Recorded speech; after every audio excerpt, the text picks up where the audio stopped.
ବନ୍ଧୁ ଆପଣମାନଙ୍କୁ ପୁଣି ଥରେ ଆମ ଚ୍ୟାନେଲକୁ ସ୍ୱାଗତ। ତା ପୂର୍ବରୁ ଯଦି ଆମ ଚ୍ୟାନେଲକୁ ସବସ୍କ୍ରାଇବ୍ କରିନାହାନ୍ତି ତାହେଲେ ଡେରି ନକରି ଆମ ଚ୍ୟାନେଲକୁ ସବସ୍କ୍ରାଇବ୍ କରିଦିଅନ୍ତୁ। ତାହେଲେ ଡେରି ନକରି ଚାଲନ୍ତୁ ଏବେ ମାୟା ଓ ମମତା ସିରିଏଲ୍ ବିଷୟରେ। ତ ହଁ ଦର୍ଶକ ବନ୍ଧୁ, ଏବେ ଘରର ଦାୟିତ୍ୱ ନେବାକୁ ଆଗେଇଛନ୍ତି, କିନ୍ତୁ ଏବେ କହୁଛନ୍ତି ଘରର ଦାୟିତ୍ୱ କିଏ ନେବ, ଆଉ ତାଙ୍କ ମୁହଁରେ ଶୁଣିବାକୁ ଚାହୁଁନାହାନ୍ତି। କିନ୍ତୁ ଏବେ ମୋ କହୁଛନ୍ତି ଘରର ଦାୟିତ୍ୱ ମୁଁ ଆଉ ସମ୍ଭାଳି ପାରୁନି, ସେ ଆଉ ଜଣକୁ ଘରର ଦାୟିତ୍ୱ ଦେବାକୁ ଚାହେଁ।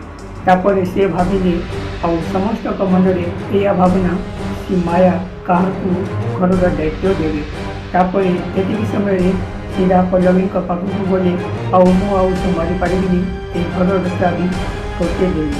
ଆଉ ତାପରେ ପଲ୍ଲବୀଙ୍କ ହାତରେ ସେଇ ଚାବି ଦେଲେ, ଆଉ ତୁ ଆଜିଠାରୁ ଏ ଘର ସମ୍ଭାଳିବୁ, ଆଉ ମୁଁ ଜାଣିଛି ଏ ଘରର ସମ୍ଭାଳିବାର ଯୋଗ୍ୟ ତୁ, ଆଉ ତୋତେ ମୁଁ ଏ ଘରର ସବୁ ଦାୟିତ୍ୱ ଦେଲି।